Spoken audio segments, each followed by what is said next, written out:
ఇవాళ తెలంగాణ అసెంబ్లీ సమావేశాలు చాలా హాట్గా జరగబోతున్నాయి. ప్రాజెక్టులు కేఆర్ఎంబీపై వాడివేడి చర్చ జరిగే అవకాశం ఉంది. నీటిపారుదల ప్రాజెక్టులపై ప్రభుత్వం శ్వేతపత్రం విడుదల చేయబోతున్నట్టుగా తెలుస్తుంది. ఈరోజు బడ్జెట్పై చర్చ ఉంది.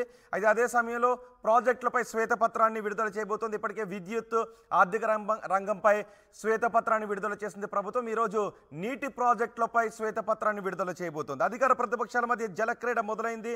ఒకసారి అసెంబ్లీ ప్రాంగణం దగ్గర నుంచి మా ప్రతినిధి శ్రీధర్ మరింత సమాచారం అందిస్తారు. శ్రీధర్, ఈరోజు అసెంబ్లీలో ఏం జరగబోతోంది?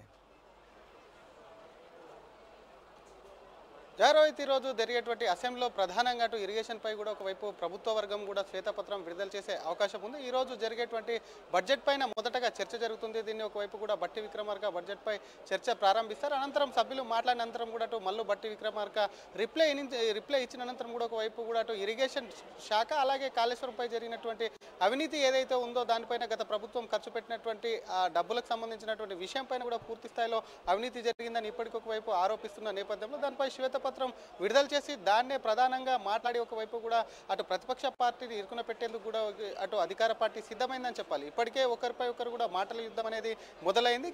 ప్రధానంగా అటు ఒకవైపు ప్రతిపక్ష పార్టీగా ఉన్నటువంటి బీఆర్ఎస్ అటు కృష్ణా ప్రాజెక్ట్స్ ఏవైతే ఉన్నాయో కృష్ణానదిపై ఉన్నటువంటి ప్రాజెక్ట్స్ను అటు కేఆర్ఎంబీ కంటే కేంద్రానికి అప్పచెప్పడం అనేది కూడా తెలంగాణకు చాలా నష్టం జరుగుతుంది. 10 ఏళ్లలో మేము కాపాడుకుంటూ వచ్చి సంతకాలు చేయకపోతే కేఆర్ఎంబీకి సంబంధించి ఇప్పటికొకవైపు అధికార పార్టీ సంతకాలు చేసి అటు దక్షిణ తెలంగాణను ఎడారిగా మార్చేందుకు కూడా ఎడారిగా మారుతుంది వాళ్ళు సంతకాలు పెట్టడం అని చెప్పి ఆరోపిస్తుంటే గతంలోనే కేసీఆర్ హయాంలోనే ఒకవైపు కూడా దీనికి సంబంధించి కేఆర్ఎంబీ ప్రాజెక్టును అప్పచెప్పి నిర్ణయం తీసుకోవడం, మరోవైపు కృష్ణా జలాల వాటా తేలకుండానే ఏపీని సస్యశ్యామలం చేసేందుకు అటు అక్కడ ఉన్నటువంటి సీఎంతో కూడా కలిసిపోయి కేసీఆర్ కూడా సంతకాలు పెట్టి వాళ్ళు రాయలసీమ లిఫ్ట్ ఇరిగేషన్ కూడా నీళ్లు తరలించుకుపోతున్నా కూడా చూడనట్టు ఉన్నటువంటి కేసీఆర్ ఈరోజే మాట్లాడే హక్కు లేదు. కేసీఆర్ హయాంలోని ఇవన్నీ జరిగినాయని చెప్పి కూడా ఒకరిపై ఒకరు ఆరోపణ ప్రత్యారోపణలు చేసుకుంటున్నటువంటి నేపథ్యంలో మరోవైపు మేడిగడ్డ కుంగిపోవడం, ఇంకోవైపు కాళేశ్వరంకి 1,00,000 కోట్లు పెట్టారని చెప్పి కూడా ప్రభుత్వ వర్గాలు చెప్పడం, వీటన్నిటిపైన అవినీతిపైన కూడా ఒకవైపు శ్వేతపత్రం అయితే విడుదల చేయన్నారు. మరోవైపు ఇప్పటికే 2 శ్వేతపత్రాలు, ఒకటి విద్యుత్ శాఖ పైన, ఇంకోటి పురపాలక శాఖకు సంబంధించి 2 శ్వేతపత్రాలు విడుదల చేశారు. మరి ఈ రోజు ప్రధానంగా ఎందుకంటే నిన్ననే ఒకవైపు అధికార పార్టీ సభ్యులందరికీ అటు ఎమ్మెల్యేలు ఎమ్మెల్సీలందరూ కూడా ముఖ్యమంత్రి రేవంత్ రెడ్డి ఏ విధంగా మాట్లాడాలి సభలో ఒకవైపు శ్వేతపత్రం విడుదల చేసినప్పుడు కూడా అని చెప్పి కూడా ఒకవైపు ఇప్పటికే దిశానిర్దేశం చేశారు. అసలు కృష్ణా ప్రాజెక్టుల విషయం అసలు ఏం జరిగింది, గత ప్రభుత్వం అప్పచెప్పిందా, ఈ ప్రభుత్వం అప్పచెప్పిందా అన్న దానిపై కూడా ప్రధానంగా ఒకవైపు కూడా ఇప్పటికే నేతలు ఎవ్వరు కూడా దీనిపైన కూడా అవగాహన లేకుండా ఉండొద్దని చెప్పి వారందరికీ కూడా పవర్ పాయింట్ ప్రజెంటేషన్ ఇచ్చి అవగాహన ఇచ్చినటువంటి పరిస్థితి ఉంది. మరోవైపు బీఆర్ఎస్ నేతలు ఒకటే ఎజెండా, కృష్ణా నదికి సంబంధించినటువంటి ఏవైతే ప్రాజెక్ట్స్ ఉన్నాయో అటు కేంద్రానికి అప్పచెప్పడం పట్ల కూడా ఒకవైపు ఇప్పటికే అధికార పార్టీని ఇరుకున పెట్టాలని చెప్పి ఇదే ప్రధాన ఎజెండాగా ముందుకెళ్లాలని చెప్పి కూడా ఒకవైపు కూడా చూస్తున్నటువంటి పరిస్థితి. మరి ఈ రోజు జరిగేటువంటి వాటర్ ఫైట్కి సంబంధించి ఒకవైపు కూడా అసెంబ్లీ ఒకవైపు దదరిల్లే అవకాశం ఉంది. రేపు ఒకవైపు అటు నల్గొండకు సంబంధించి బీఆర్ఎస్ పార్టీ పెద్ద ఎత్తున కూడా కృష్ణానది జలాలను కాపాడుకుందాం. ఈ రోజు కేఆర్ఎంబీకి ప్రాజెక్టులను అప్పగించడం లేదు అనే తీర్మానాన్ని అసెంబ్లీలో ప్రవేశపెట్టే అవకాశం ఉందా? ఇది ప్రధాన ప్రతిపక్షంగా బీఆర్ఎస్ సాధించిన విజయం అంటూ కేటీఆర్ కొద్దిసేపటి క్రితం ట్వీట్ కూడా చేశారు. చలో నల్గొండకు ఎఫెక్ట్ కనిపిస్తోంది, ప్రభుత్వం ఈరోజు ప్రకటించబోతోంది, అసెంబ్లీలో తీర్మానం చేయబోతోందని. సో అసెంబ్లీలో ఈరోజు తీర్మానం చేసే అవకాశం ఉందా? అలాగే వైట్ పేపర్ కూడా రిలీజ్ చేసే అవకాశం ఉందా సాగునీటి ప్రాజెక్టులపై?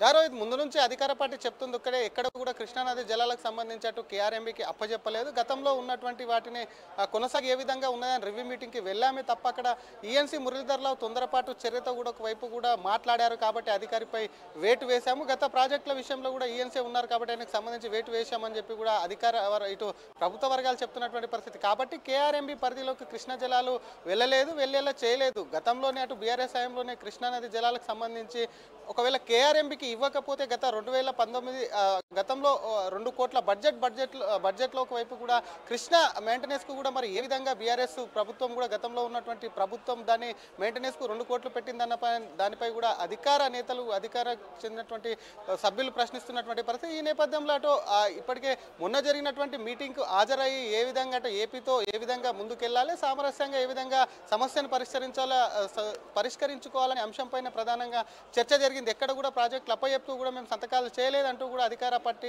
చెప్తున్నటువంటి పరిస్థితి. ఈ నేపథ్యంలో అటు కేటీఆర్ చేసినటువంటి ట్వీట్ను ఒక రకంగా మనం వెనక్కి తగ్గిందని అనుకోవచ్చు, లేదంటే ప్రాజెక్టులపైన సంతకాలు చేయలేదన్న దానిపై కూడా ఒకవైపు ప్రభుత్వం మొన్న జరిగినటువంటి ఏదైతే మీటింగ్లో జరిగినటువంటి విషయాలపైన కూడా పూర్తిగా క్లారిటీ ఇచ్చే అవకాశం ఉంది. రోహిత్.